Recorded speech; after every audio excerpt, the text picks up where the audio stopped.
الله الرحمن الرحيم.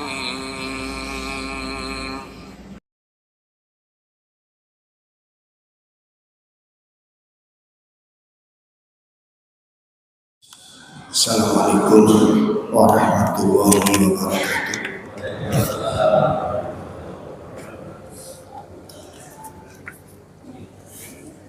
Alhamdulillah alladzi khalaqal mauta wal hayata liyabluwakum ayyukum ahsanu amala wa huwal azizul ghafur. Asyhadu an la ilaha illallah wahdahu la syarika lah wa asyhadu anna Muhammadan abduhu wa rasuluh. Ya ayyuhalladzina amanu taqullaha haqqa tuqatih wa la tamutunna illa wa antum muslimun.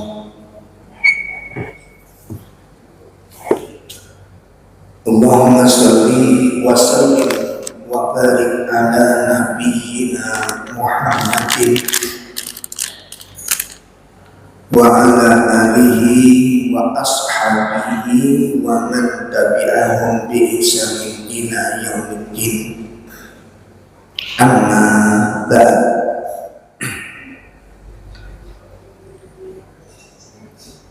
Ikhwatul kiram,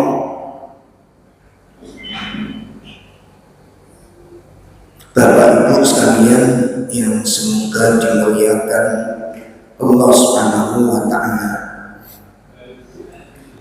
Mudah-mudahan Allah melapangkan hati kita untuk bisa menerima ilmu ini dengan baik.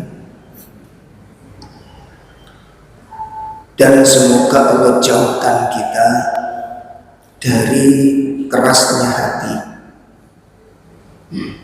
Karena seburuk-buruk hukuman dari Allah, seburuk-buruk hukuman dari Allah adalah apabila seseorang diberikan hati yang keras.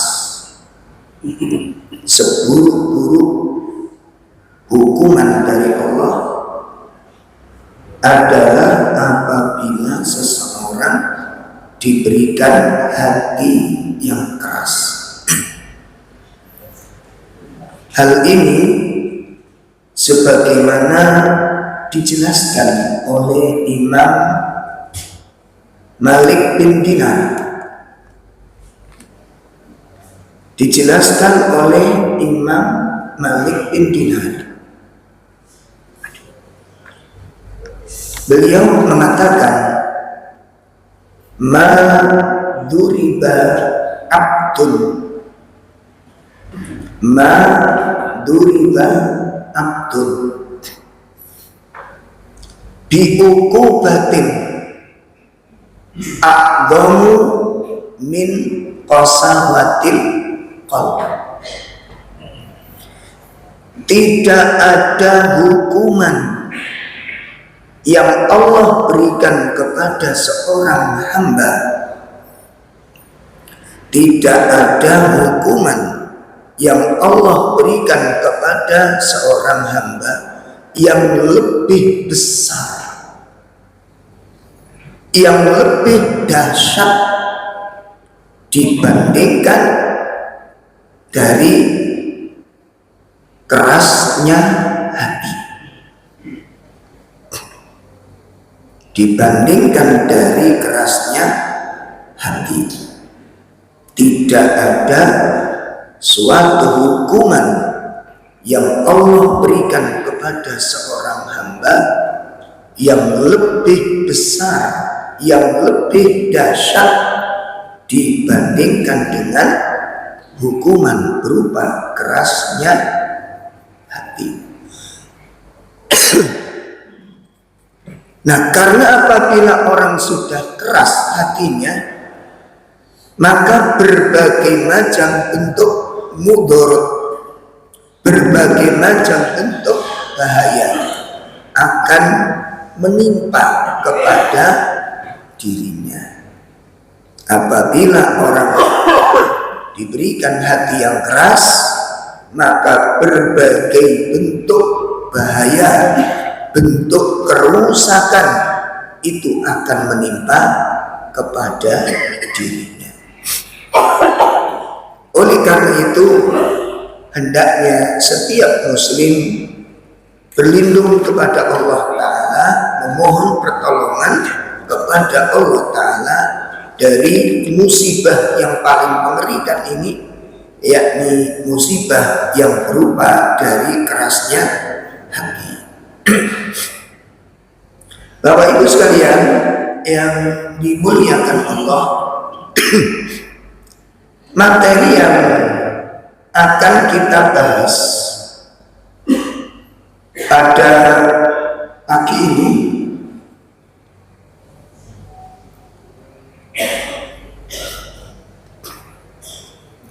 menindaklanjuti pembahasan tentang tazkiyah an-nufus, upaya untuk mensucikan jiwa, upaya untuk mensucikan jiwa.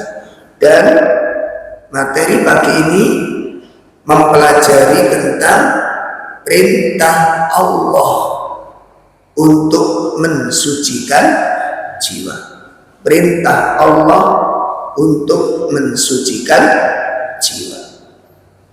Jadi amal ibadah yang paling sulit ini letaknya, ibadah yang paling berat di sini letaknya, yakni mensucikan jiwa ini. Perjuangan, usaha, ikhtiar untuk membersihkan jiwa ini perjuangan yang sangat serius, bukan main-main. Nah, oleh karena itu perlu kita ketahui,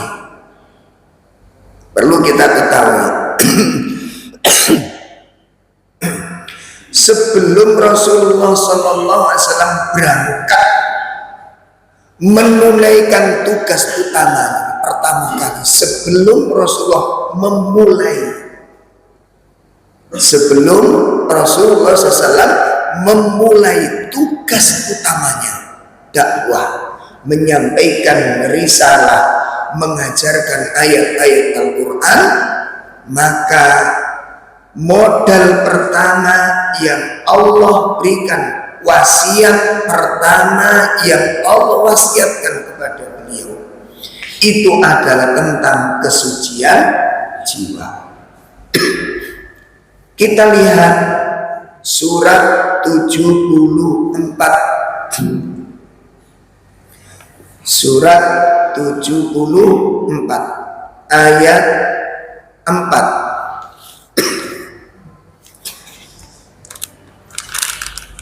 Ya, surat 74 ayat 4.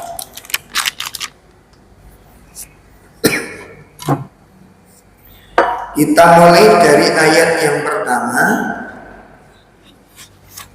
Surat apa namanya? Al-Muddatsir. Jadi Al-Muddatsir itu diturunkan setelah turunnya surat Al-Muzammil, itu secara beruntun. Diawali dengan surat Al-Alaq, Iqra. Setelah peristiwa itu Nabi pulang, turun surat Al-Muzammil. Setelah Al-Muzammil selesai, ya, dari satu ayat sampai berapa ayat, kemudian Allah turunkan perintah. Jadi kalau dilihat surat Al-Alaq itu penetapan Nabi sebagai Nabi, sedangkan Al-Muddatsir turun sebagai bentuk Nabi diangkat menjadi Rasul. Jadi Al-Alaq itu Nabi diangkat menjadi Nabi, sedangkan Al-Mudaththir turun sebagai pengangkatan beliau sebagai Rasul, mulai mendapat tugas. Makanya disebutkan A'udzubillahi minasyaitonirrajim, Bismillahirrahmanirrahim, Ya ayyuhal mudaththir qum fa'anzir wa rabbaka fakabbir wa siyabaka fatahhir. Ya, ada terjemah. Bangunlah, lalu berilah peringatan, dan kamu agungkanlah. Satu ayat ini. Ayat 4. Dan pakaianmu bersihkanlah. Disebutkan ya ayyuhal mudaththir, wahai yang berselimut.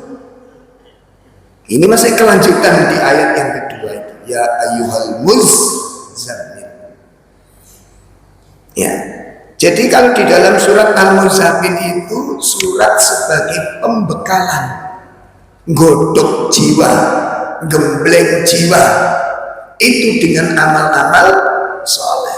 Ya ayyuhal muzammil qumil laila illa qalila. Itu digembleng dulu jiwanya, dibangun karakternya, dikuatkan mentalnya untuk mengokohkan hati, untuk menguatkan jiwa. Di situ ada runtutan amal-amal yang harus dilaksanakan.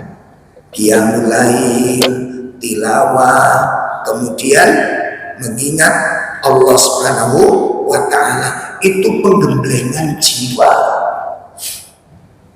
Makanya siapapun di antara kita yang ingin diberikan kekuatan jiwa oleh Allah, yang ingin diberikan hati yang kokoh oleh Allah, nah kita lihat pelajaran yang berharga dari surat Al-Muzammil. Itu pengokohan jiwa, penggodokan mental. Ya. Nah, kemudian di dalam surat 74, kalau di dalam surat 73, Qumil laila illa qad, berdirilah di waktu malam untuk melaksanakan sholat malam. Penggemblengan jiwa, dibekali disik. Kenapa sih Pak? Tugas dakwah itu bukan tugas yang ringan. Tugas dakwah itu bukan tugas yang sepele. Gak cuma nyampe no ayat satu kata dua kata, nyampaikan dalil satu dalil dua dalil. Bukan sekedar itu. Dakwah itu membentuk karakter,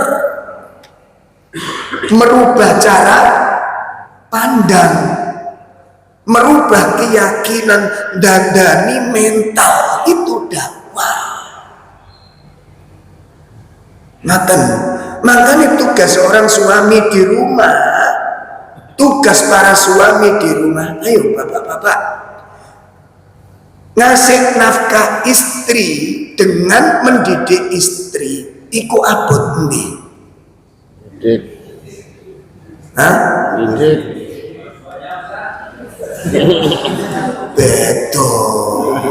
Betul.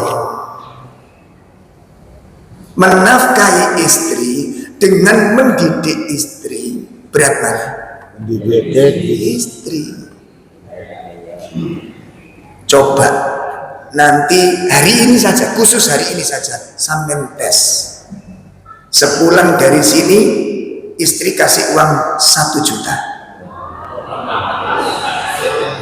Durung dicoba.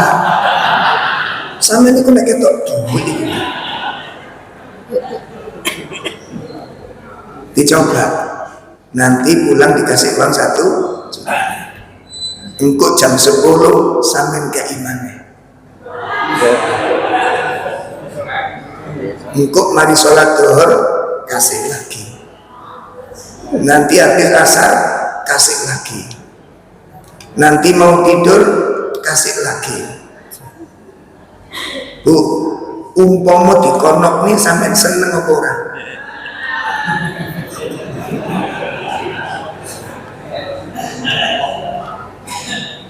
Ngantuk-ngantuk itu langsung cair. Coba pagi didudukkan suami, dinasehati. Nanti jam 10 dilungguh maneh, dinasehati. Wis gak tak terus no. Itu beda. Kapan hari saya ngaji di Surabaya, habis kajian ada bapak-bapak datang menangis.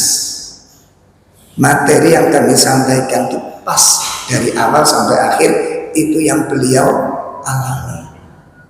Saya ini camat. Allah karuniakan istri saya guru. Pak camat oleh guru. Diskusi sing kalah sapa? Debat karena banyak perbedaan cara pandang. Kebijakan camat begitu ada di lapangan dengan lurah, dengan pamong, dengan rakyat, dengan bu guru, dengan menghadapi murid, kebijakannya beda. Begitu menghadapi kebijakan rumah tangga, Pak Camat dengan kecamatannya membawa cara pandang sebagai seorang pemimpin kecamatan, diterapkan metodologi mendidik masyarakat dengan cara pandang camat. Bu guru dengan keguruannya mendidik keluarga dengan cara pandang guru, lingkupnya sekolahan. Akhirnya terjadi sinkronisasi nopo percekcokinasasi. Ayo. Mana yang ada ini? Cekcok hampir setiap hari. Ini pengakuan Pak Camat. Hampir tiap hari Ustaz. Tiap hari Ustaz. Nangis. Nangisnya itu bukan karena apa? Bersyukur dia sekarang setelah ikut kajian. Lah nek bendino ini itu bulan-bulan pertama niku rasanya gak enak. Karena sering kali masa rumah tangga tiap hari cekcok, kalau masalah ngomong gak tahu cocok. Lah nek ini sakinah itu model apa? Tenang itu bagaimana? Masa seumur-umur nanti seperti ini? Akhirnya saya mulai hari itu saya sebagai camat kudu ngalah. Kan biasa Pak Camat itu kasih komando, kudu ini, Pak Lurah siap. Musuh wong situ gak ngatasi.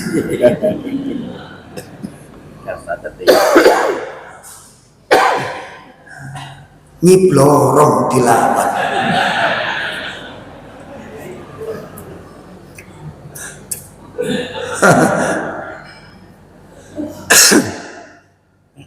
Mulai mengalah. Hari pertama coba ngalah, sakit hatinya. Aku di kantor niku saya datang itu semua berdiri menghormati saya. Di omah aku sekalah dengan istri. Tapi nek gak tak iwangi ngalah, ya tukaran temenan. Iku akhirnya mulai ngalah, sakit hatinya. Niku sing nangis cerita.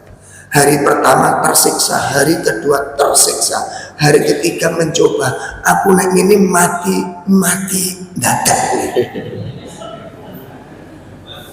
Maka akhirnya dia mulai mencari, ya apa caranya tiku tenang, qadarullah, ikut ngaji.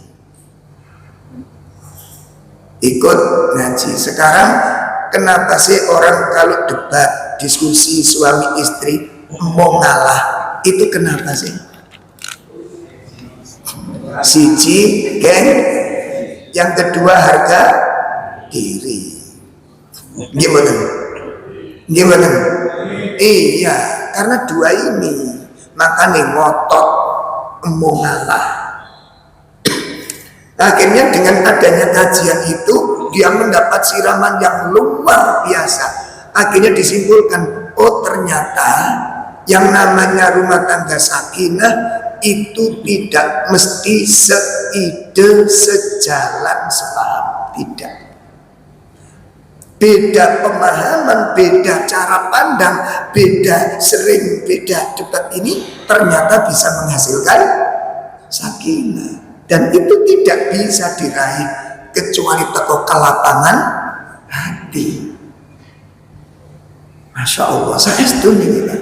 Akhirnya saat ini kalau dengan itu mau, alhamdulillah.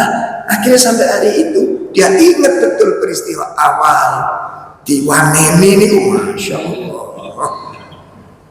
Kati dikeplak iku wong wedok, kati kepak iku nyecret. Pertimbangan. Subhanallah. Nah, bapak-bapak, ibu-ibu. Nah, oleh karenanya sebelum Rasulullah tampil, sebelum Nabi tampil, karena Nabi mendapat tugas yang sangat terus. Didik itu sesuatu yang berat, merubah cara pandang, merubah sebuah keyakinan yang sudah dimiliki berpuluh-puluh tahun, dirubah, diarahkan sebuah keyakinan yang lurus, itu nggak gampang.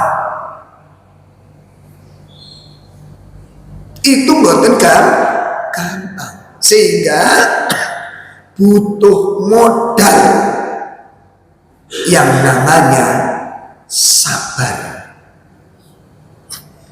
Butuh modal yang namanya sabar.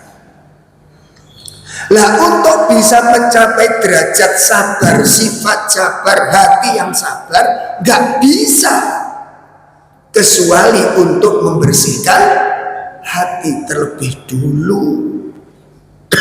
Dibersihkan hatinya. Oleh karena itu Allah Subhanahu wa taala perintahkan, ya ayyuhal muddasir qum fa'andir, hai orang yang bersih, berdiri, laksanakan tugasmu, sampaikan nasihat kepada manusia. Baru hari itu mendapatkan tugas pertama untuk menyampaikan risalah.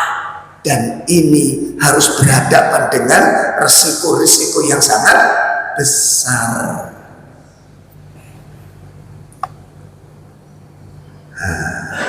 Oleh karena itu di situ disebutkan wa rabbaka fakabbir, agungkan Tuhanmu, besarkan Rabbmu. Jadi dakwah, tugas mengajar, tugas menyampaikan ayat, itu yang diutamakan kepentingan Allah,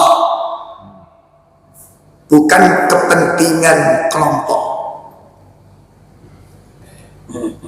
Fakabbir wa rabbaka fakabbir, lihat ayat ini.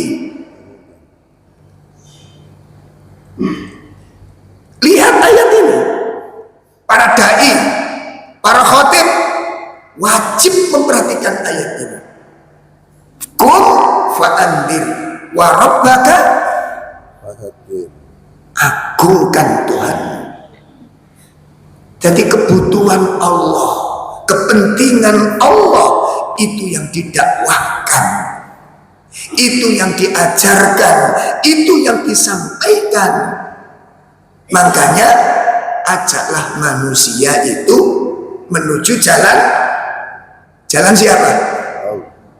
Ajaklah manusia itu menuju jalan, bukan jalan golongan, bukan jalan ormas, bukan jalan madhab.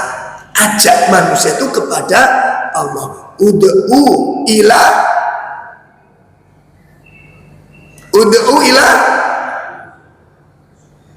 ajaklah manusia kepada Allah. Oleh karena itu ayat ini menjelaskan, kum fa'andir, berdiri hai Muhammad dan sampaikan risalah. Wa rabbaka fakabbir, agungkan Tuhanmu. Jadi kamu dakwah itu atas nama Allah, menjalankan tugas dari Allah. Kalau seorang dai, seorang guru, seorang khotib, juru dakwah, ulama berdakwah untuk kepentingan Allah dan untuk agama Allah, itu akan tegas di dalam menyampaikan risalah, bukan pling-plang, tegas. Kenapa? Dakwah itu tanggung jawab itu budi. Dakwah tanggung jawab itu sinten? Allah. Allah. Oleh karena itulah segala resiko itu akan dihadapi oleh para dai. Bukan untuk nyeneng, cek seneng, bukan, ingatkan. Makanya Nabi Nuh, Nabi Lut, Nabi Ibrahim, Nabi Soleh, Nabi Hud, Nabi Musa, Nabi Isa, Nabi Muhammad SAW berhadapan dengan problem-problem yang sangat besar. Kenapa? Karena yang didakwai durung mesti seneng karo dakwai. Niki kudu dirubah cara pandang ulama sampean. Ya, kudu ditoto cara pandang. Jadi dakwah itu bukan cuma nyeneng no, tapi ingatkan, sampean dalani salah, belok sini, itu keliru, ini yang benar sesuai dengan petunjuk Al-Quran. Ikut dakwah. Hal-hal yang tidak boleh disampaikan supaya umat tidak tenggelam dalam salah, bukan diumbar.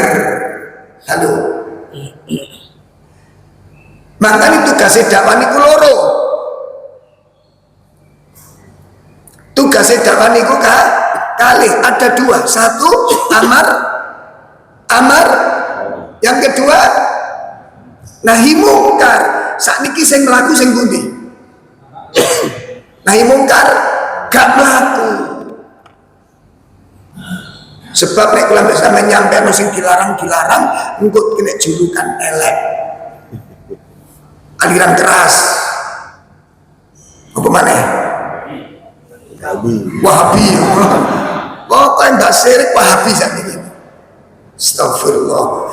Itu programnya orang-orang musyrik, supaya orang tenggelam dalam kesyirikan dan supaya tidak mengenal kesyirikan.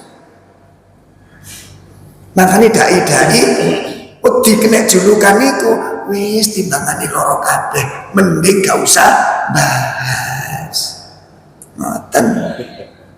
Di sini nanti juga begitu, nek bahas masalah tauhid jenengan kena julukan nanti. Awas, Masjid Al-Badar sudah kemasukan.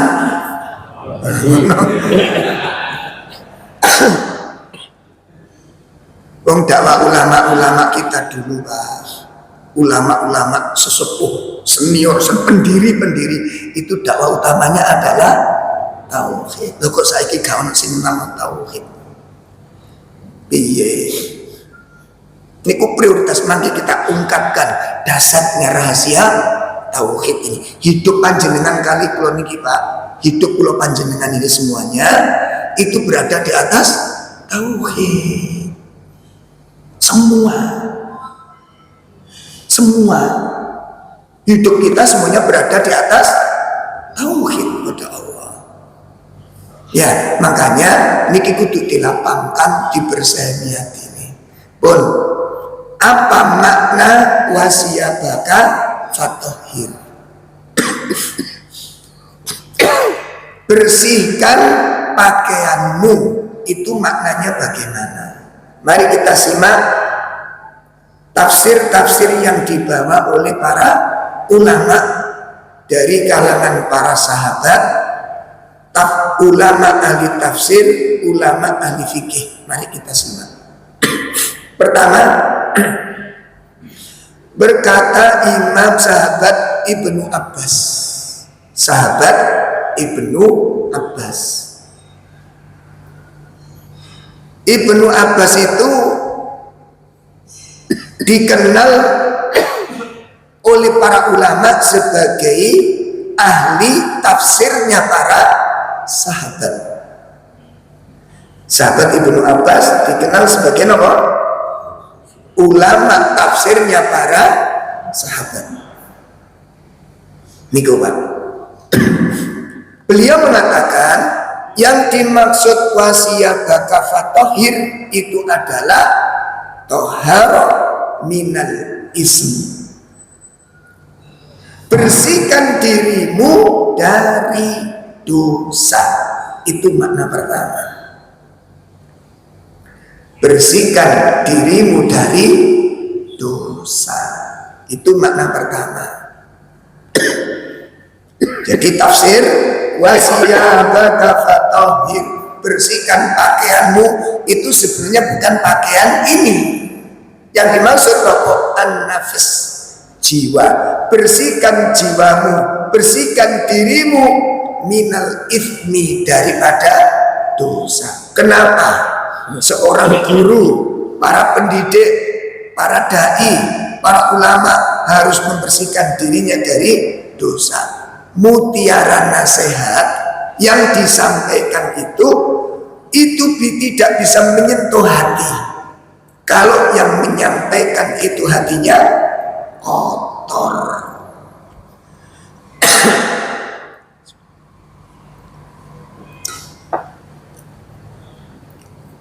Materi tidak bisa nyentuh hati, ilmu gak akan bisa manfaat apabila sang pemilik ilmu hatinya kotor, hatinya keruh. Loh, jangankan kita menyampaikan, Pak, jangankan kita menyampaikan, kita baca Al-Quran itu loh. Jangankan kita menyampaikan, mengajarkan, kita baca Al-Quran sendiri, itu bagi orang yang hatinya bersih dan hatinya kotor, reaksinya itu beda, Pak. Reaksinya beda. Kita yang baca sendiri. Mari kita simak. Dan ini nanti ayo kita praktekkan. Kita buktikan benar enggak sih. Kalau kita check up badan kita supaya ketahuan penyakitnya, laborat banyak buka, rumah sakit banyak buka, klinik banyak buka. Itu check up penyakit badan. Lah untuk check up hati, di mana kliniknya? Halo? Di mana rumah sakitnya? Di mana laboratnya? Hatiku ini sakit apa ndak? Ana wong mangkel iku ditutupi dalil dadi ketok gak mangkel. Ana tiyang umroh badhe tuker uang. Qadarullah tempat penukaran uang tutup. Ada orang, mau tukar, ikut saya, tak tukar di toko saya. Begitu jalan toko ini, didui minyak. Didui minyak. Loh, saya mau tukar, iya ini barangkali selera dulu, dibawa aja dulu. Ini masih proses ya tadi. Ternyata ngebatin wonten, wis tuku dhisik. Lah sing temen iki gak ngerti berapa harganya. 200 ini dikira 200.000. Padahal 200 real itu 1 juta. Akhirnya ketahuan, kenapa Kak? Sama adiknya, iki lho 200. Ngawur ini, iki 200 real. Loh, itu 200 saya ngawur jam ini. 200 real, 1 juta. Hah? Wis gak situ. Akhirnya dilanjutkan adiknya yang nyusul tadi itu jadi dikira dibayari adiknya, dibayari masing-masing. Tadi minyak bau mangkel.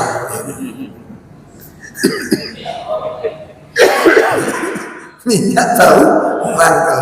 Boten Ustaz, kula boten mangkel, cuma gelo. Itu urusan hati semua. Nah, untuk check up-nya hati, kita pakai nasihatnya Utsman bin Affan radhiyallahu anhu. Mari kita simak apa yang diucapkan oleh sahabat Utsman bin Affan. Qala, telah berkata Utsman ibnu Affan radhiyallahu an, "Lau tahurat qulubukum ma sabatum min kalamillah." Lau tahurat qulubukum, jika hati-hati kalian bersih, jika hati-hati kalian jernih, ma syabatum min kalamillah, kalian tidak akan pernah kenyang dengan kalam Allah. Apabila hati kalian jernih, apabila hati kalian bersih, kalian tidak akan pernah kenyang dengan ayat-ayat Al-Quran. Itu standar yang dijadikan oleh para ulama untuk mencek up hatinya. Jadi sepulang dari kajian nanti, atau siang nanti, atau sore nanti, atau malam nanti, Bu, nek kepin ngerti atiku iki resik apa jernih, atiku iki budak apa bening, pakai baca Al-Quran. Pun pakai baca Quran. Kalau ibu-ibu baca satu lembar kok rasanya kurang, kepingin nambah satu lembar lagi, kok kurang rasanya, nambah satu lembar lagi, itu tanda-tanda hati kulo ambek sampean bening. Kata siapa tadi? Utsman. Ojo salah, ojo salah. Mbok jari ini, jari Pak Rokuh.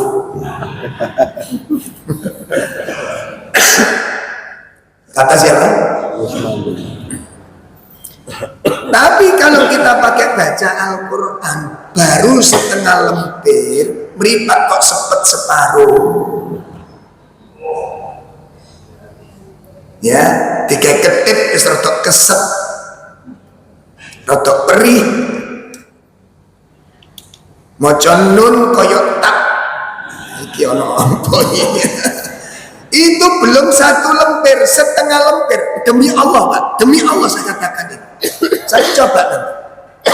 Sampeyan coba nanti. Kalau ibu baca Quran satu lembar, saya kurang. Seperti napa kita menikmati maca WA, maca YouTube, maca berita ini kurang lawan. Halo. Halo. Kurang.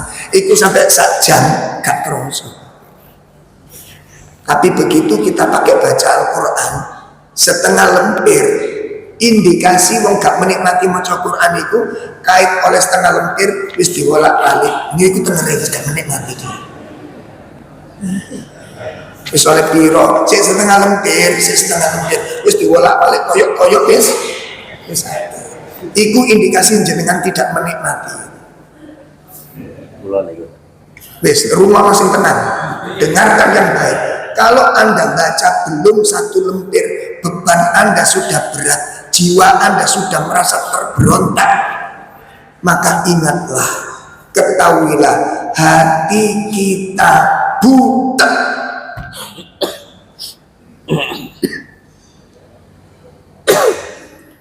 Setelah ini praktekkan. Setelah ini praktekkan baca Quran satu lembar, ya Allah, kok sak lembar baru nggak sampai 5 menit lanjut lagi, saya ingin membaca 20 menit. Nah, gitu baca Quran kait 10 menit itu kegeri kenceng kali. Maka ketahuilah, sadarilah, pahami, kalau kita merasakan itu menandakan jiwa kita kotor, batin kita keruh, hati kita buta. Camkan baik-baik itu. Terus terus ngoten niku ya napa Ustaz? Lanjutkan lawanan. Biasanya pripun? Wis ketok liyer-liyer terus pripun? Wis engko ae maneh ora katene. Percaya mboten? Wis engko ae mari dohor tak balenan ora katene. Itu talbisul iblis. Perangkap iblis memang seperti itu gayanya. Engko ae mari dohor engko lak longgar. Iku aja durung masuk orang koyok-koyok longgar. Begitu masuk dohor, selesai salat dohor, pripun? Blegedes. Betul apa enggak? Tolong diperhatikan Pak. Oleh karena itu ini tafsir yang pertama kata sahabat Ibnu Abbas. Bersihkan dirimu dari dosa karena pengaruh nasihat. Makanya Bapak Ibu ngapunten kalau kita nasihati anak-anak kok gak mempan, dinasihati kok gak pengaruh, kok gak ngefek, itu ada dua kemungkinan. Kemungkinan pertama, hati kita sebagai orang tua itu gak jernih, banyak kotoran-kotoran, banyak syubhat-syubhat, banyak penyakit-penyakit, sehingga kata-kata yang kita sampaikan itu tidak memiliki pengaruh. Itu kemungkinan pertama. Kemungkinan kedua, hati anak kita yang keruh, hati anak kita yang kotor, hati anak kita yang bermasalah. Matan, pun ini tafsir yang pertama. Bersihkan dirimu dari dosa. Yang kedua,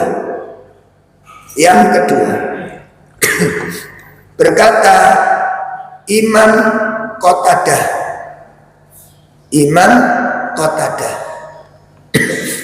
apa yang dimaksud bersihkan pakaianmu? Wasiyabaka fatohir, bersihkan pakaianmu itu artinya tohiruha minal ma'as, tohiruha minal ma'as, bersihkan hatimu dari kemaksiatan. Bersihkan hatimu dari kemaksiatan.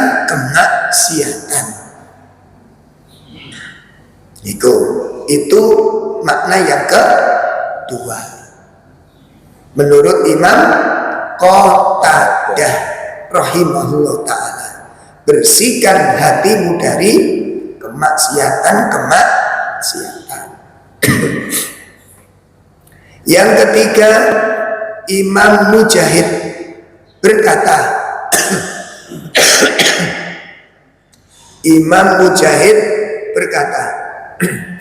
yang dimaksud bersihkan pakaianmu, surat 74 ayat 4 tadi adalah nafsu.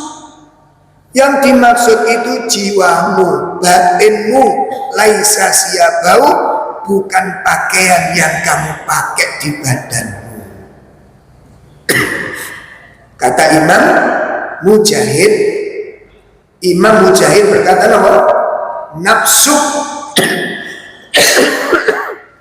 yang dimaksud bersihkan itu adalah jiwamu, bukan pakaian yang melekat pada badanmu. Bersihkan pakaian itu jiwamu, bersihkan.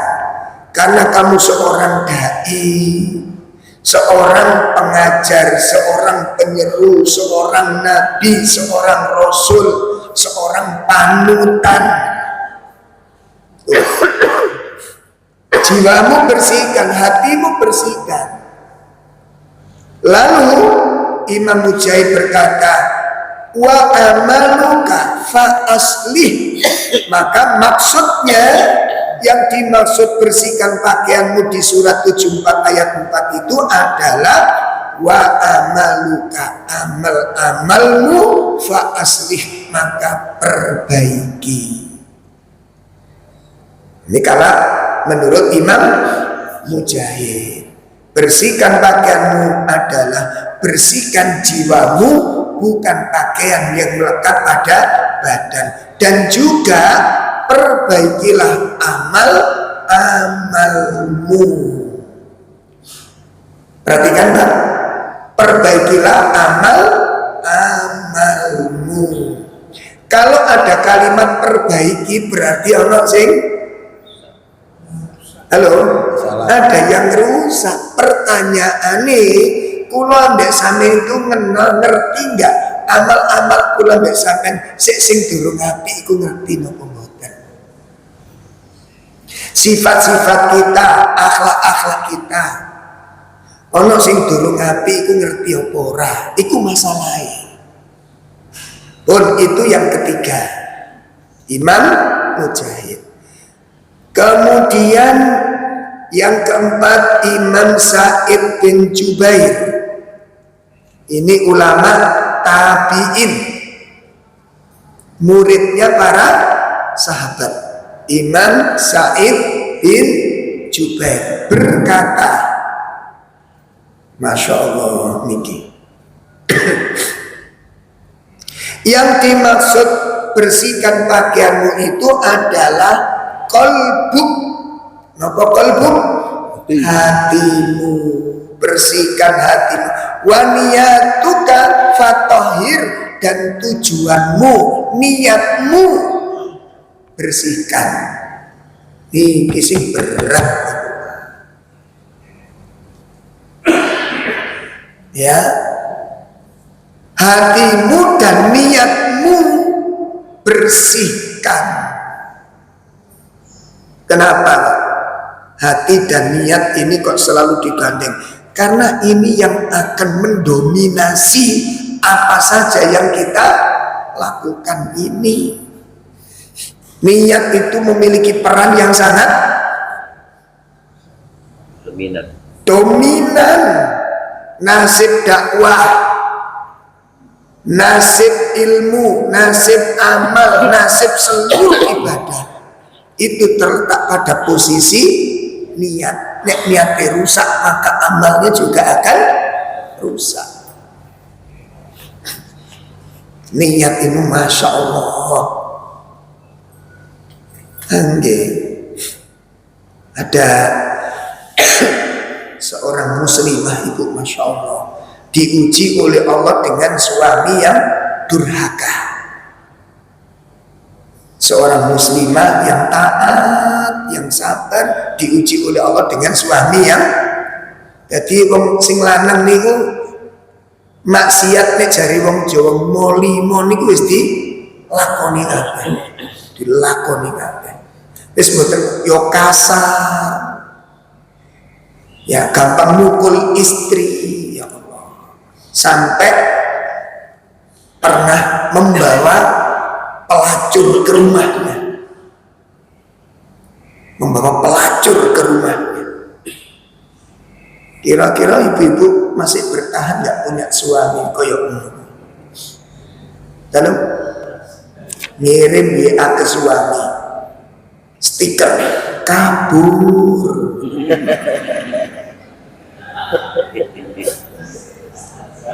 Wong lanang model ini sing dipertahankan demi apa? Tapi beda dengan muslimah tersebut, karena beliau memandang akad nikah itu bukan persoalan kecil, jadi nggak gampang-gampang dia minta cerai. Dan begitu juga suami ketika diuji oleh Allah dengan istri yang tidak baik, tidak gampang-gampang menceraikan, apalagi cari ganti serep. Kebersihan jiwa itu menentukan banget, Pak. Kebersihan jiwa itu menentukan banget. Pun itu kata Imam. Sekarang kata Imam Sa'id bin Jubair tadi apa? Wasiyabaka fatohir, bersihkan pakaianmu, maksudnya apa? Qalbuk wa niyatuk, hatimu dan niatmu. Noto niat itu lebih sulit. Imam Sufyan As-Tsauri berkata,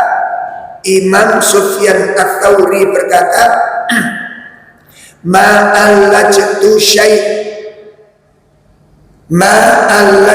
syai' asyaddu min niyati Tidak ada sesuatu yang lebih serius, tidak ada sesuatu yang lebih sungguh-sungguh aku memperbaikinya, aku menjaganya. Tidak ada sesuatu yang lebih serius, tidak ada sesuatu yang lebih sungguh-sungguh untuk aku perbaiki min niyati, dibandingkan dengan memperbaiki niatku, dibandingkan dengan memperbaiki niatku. Kenapa?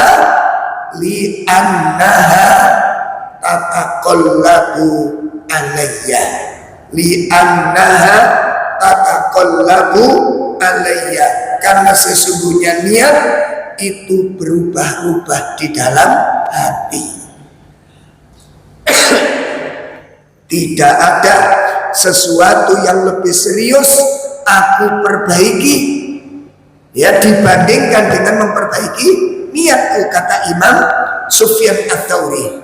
Tidak ada sesuatu yang lebih sungguh-sungguh aku perbaiki dibandingkan memperbaiki masalah niatku. Li'annaha tataqallabu alayya, karena niat itu berubah-ubah di dalam hati. Yang terakhir, Imam Hasan Al-Basri. Imam Hasan Al-Basri berkata, yang dimaksud wasiyabaka fatahhir itu adalah wa khalaquka fahassin,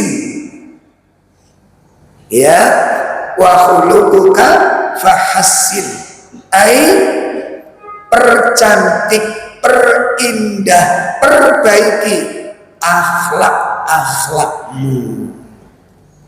Perbaiki apa? Tingkah lakumu. Nah, kesimpulannya apa? Kesimpulannya wasiyabaka fatahhir, membersihkan pakaian di dalam surat 74 ayat 4 ini, target terbesarnya adalah mensucikan dua perkara. Mensucikan apa, Bu? Dua perkara. Yang pertama, membersihkan atau mensucikan zahir. Membersihkan apa? Itu salah satu agenda yang kemarin sudah kita bahas. Salah satu tujuan Nabi diutus adalah untuk mensucikan jiwa-jiwa manusia, membersihkan umat ini dari kotor. Nah, yang perlu dibersihkan apa? Dua hal. Satu, membersihkan apa? Zahir, kudu bersih, kudu suci. Wong muslim kudu bersih, kudu suci. Bersih dengan suci beda apa betul? Napa beda nih? Ya wis ngene iki meneng.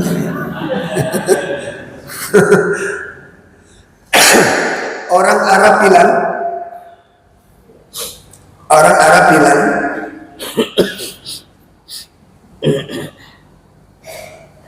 babi ini kalau bahasa Arab, babi, al-babi, nama al-khinzir, ghasala al-khinzir. Babi sudah dimandikan, babi sudah dimandikan dan dia sudah bersih. Walaisa tohir, namun dia tidak suci. Babi itu bersih soalnya mandikan, namun dia tidak suci. Maka di sini ada perbedaan. Hadis wonten kalih. Yang satu hadis yang masyhur napa niku an-nadhafatu. Nah, hadis ini secara makna benar, derajat hadisnya dhaif. Hadis niki dhaif. An-nadhafah minal iman. Namun maknanya benar. Kebersihan itu bagian dari keimanan. Di dalam hadis Sahih Bukhari, apa kata Nabi? At-tuhur syatrul iman. Kesucian bagian dari keimanan. Maka kebersihan dan kesucian yang dimaksud, yang diinginkan oleh Islam, yang merupakan bagian dari agenda. Tak ulangi lagi, agenda dakwah Nabi SAW niku wonten niki, kesucian dan kebersihan. Dibuka surat Al-Imran.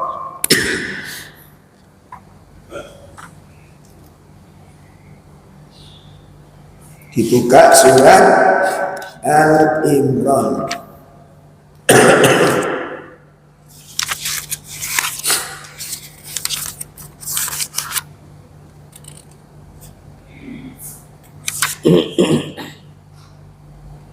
Ayat 164. Surat Al-Imran 164. A'udzu billahi minasyaitonir rajim. Laqad manna Allahu 'alal mu'minina idh ba'atha fihim rasulan min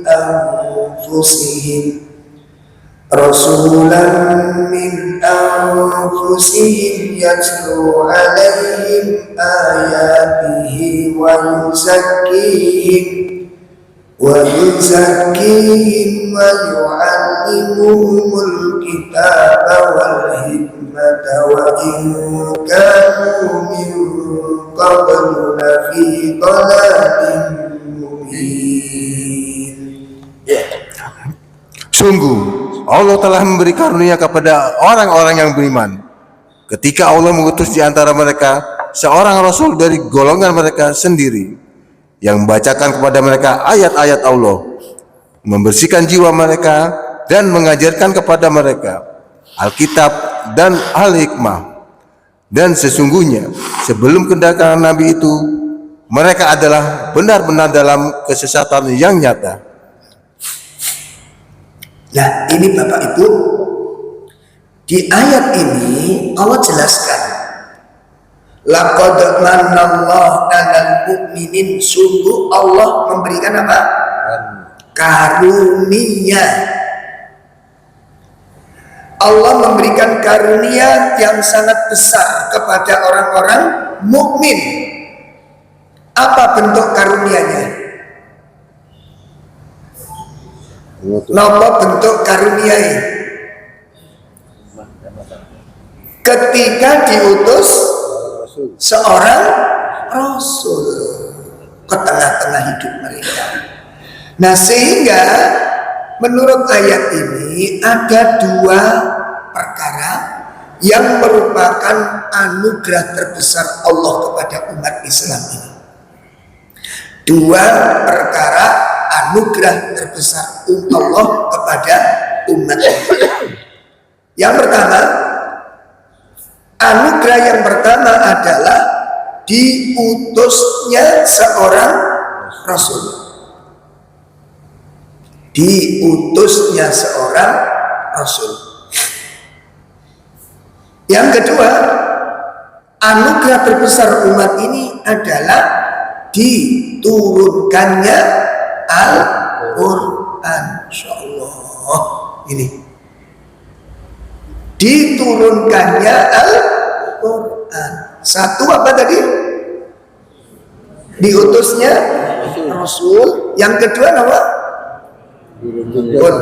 Sekarang coba rasakan Pak, Ibu, Bapak rasakan pengaruh yang paling signifikan, pengaruh yang paling besar, yang betul-betul merasakan kebahagiaan kita dengan dua nikmat ini. Kira-kira nopo kemawon, tolong sebutkan sing poin-poin penting saja. Dengan Rasul diutus, dengan Al-Quran diturunkan, faidah dan manfaat apa yang kita peroleh? Tolong sebutkan sing penting-penting saja. Satu. Satu, diam. Dua,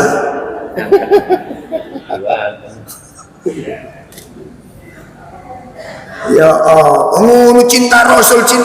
Apa manfaatnya Rasul diutus? Gak ngerti. Bagaimana Anda mencintai Rasul sing fungsine kula mbek sampean gak ngerti piye? Halo. Apa yang kita banggakan dengan Rasul di tengah kita itu? Apa yang paling kita senangi? Aku punya Quran. Ono apa nih Quran iki sampean senengi? Iku sing penting. Sakit paham? Kau usah kaget. Mari kita sarapan.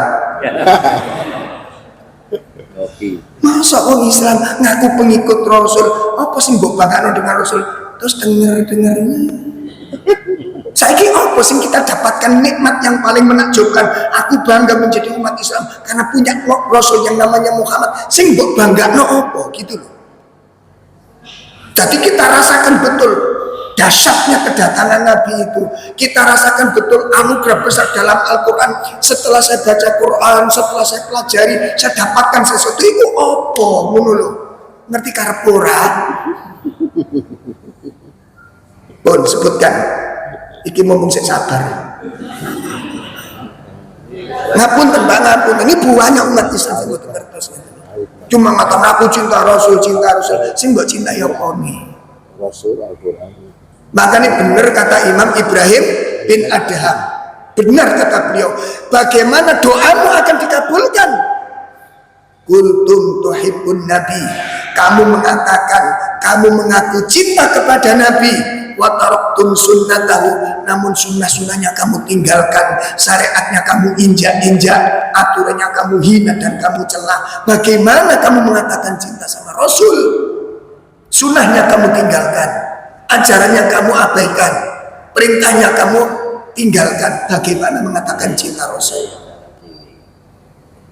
Mumpung durung Pak, mending tak uring-uring saiki. Daripada nanti begitu kita menghadap Allah mengatakan aku cinta Rasul, Allah cukup katakan kadzabta, engkau dusta, hancur sudah gitu. Mumpung saiki padha ngamuk ini. Kenapa saya katakan betapa banyak orang mengatakan demikian? Rumahnya kosong daripada sunnah. Istrinya jauh dari sunnah, anaknya jauh dari sunnah, rumah tangganya jauh dari sunnah. Lalu tetap kotok, aku pecinta Nabi, aku pengikut Nabi. Sing mbok eloki kopone. Sampun saged dipahami iki. Jangan sampai teriakan-teriakan saya seperti ini membuat jenengan gak kolu mangan ojo sampai. Iki saking nemen nih, ngono lho. Dadi kok awak ketok Pak. Anugerah, kenapa Nabi dikatakan anugerah? Saya sambil sebut, Pak, kenapa Nabi disebut anugerah? Diutusnya Nabi itu anugerah besar. Anugerah apa yang kita peroleh? Ngono lho. Gak diuring-uring, gak jawab. Wong jawab leren disentaki. Cair pikiran ini. Gak cuma ngaku-ngaku, mumpung durung nanti Allah ingkari. Itu diingkari oleh Allah.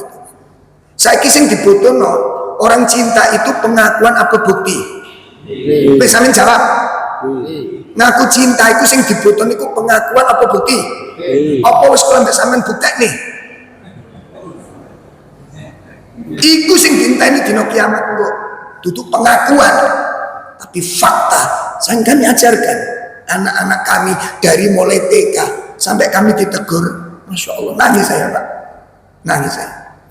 Anak saya bersin. Maca tahmid kula niki maca WA. Gak ngrungokno anakku maca tahmid jeblas alhamdulillah. Lah kula gak ngrungokno karena saya digepuk saya itu. Diem aja. Loh, ngapain? Loh, aku habis bersin baca alhamdulillah. Yo, yarhamukallah aku. Jari anakku kasep. Itu anak kecil Pak. Yang kedua, waktu saya di pondok ditarik sana, naik tangga ke atas, nonton arek TK Pak. non TK. Niku kula niku dibaca, Ustaz kok diem aja. Terus gak dia ngapain? Kalau naik itu baca takbir, Masya Allah, arek TK wis ngerti. Kenapa? Karena diajarkan. Itu bangga menjadi pengikut Rasul. Jadi waktu naik tangga niku, Allahu Akbar, Allahu Akbar. Sampeyan kali kula nggih ngoten apa mboten? Ora. Wis tak disiki. Ora. Waktu turun baca apa? Teori ini, kenyataan nih. Halo, buktikan sekarang cinta kita kepada Nabi. Tunjukkan kebanggaan kita kepada Nabi. Karena itu akan diminta oleh Allah pada hari kiamat. Duduk pengakuan, berhenti dari ngaku-ngaku, berhenti dari rumongso-rumongso, gak kepake ora payu. Yang dibutuhkan oleh Allah apa? Buktikan. Dan kami buktikan dari anak-anak kecil. Sholat subuh, anak kecil kita aja. Ternyata ya alhamdulillah nek Allah tolong itu ya gampang, kemauan ada dan anak dilatih. Walaupun sampai nyeliut sholat orang. Ponjen arek sih cilik. Itu banggaan kita. Oleh karena itu ada dua sisi, Pak. Satu karunia berupa diutusnya Rasul, yang kedua diturunkannya pun faidah terbesar dengan adanya dua anugerah ini. Nopo sing kula biasa rasane. Satu,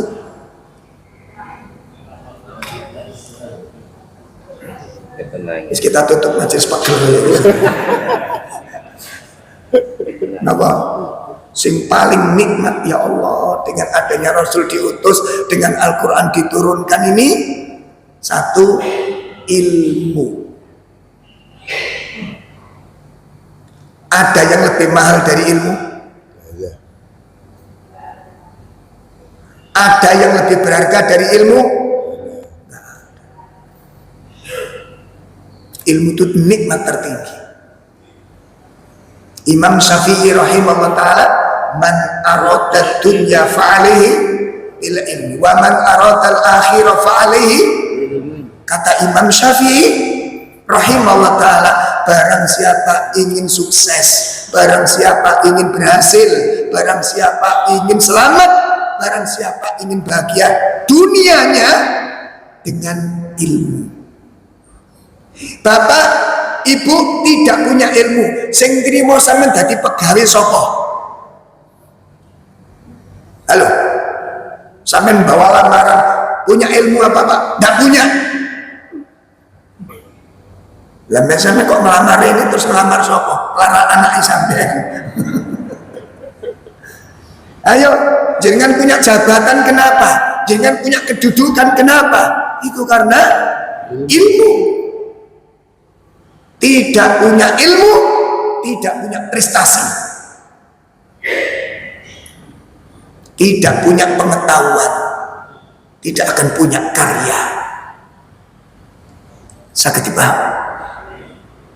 Kalaupun dipaksakan, rusak. Kalaupun dipaksakan, rusak. Seperti kerusakan yang dialami oleh negara Konoha. Hancur karena dipegang orang-orang yang tidak punya ilmu. Ilmu segala-galanya. Dengan Rasul, dengan Al-Quran, beliau sampaikan ilmu. Nanti kita ungkapkan dahsyatnya ilmu. Tidak seperti yang kita bayangkan.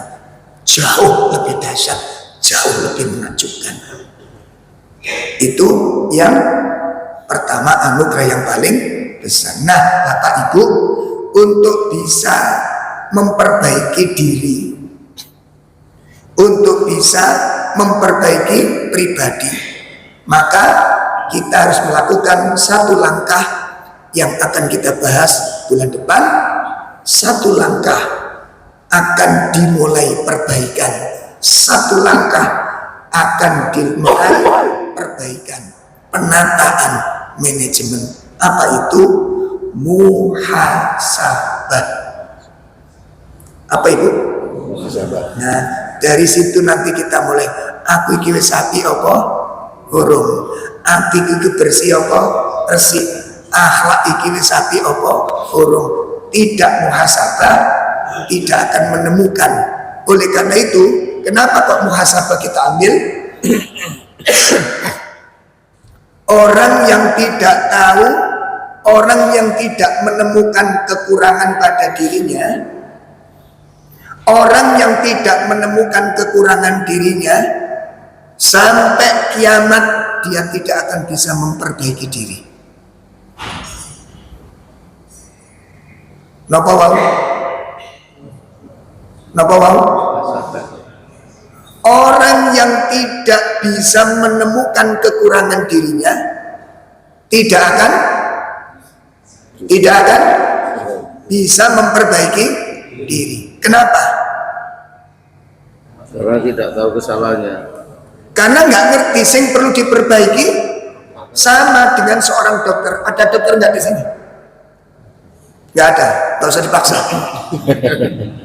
Dokter tidak akan bisa ngobati pasien kalau dokter tidak bisa menemukan penyakitnya pasien. Kenapa?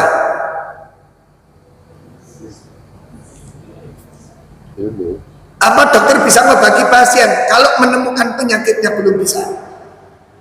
Sakit badan? Sakit badan?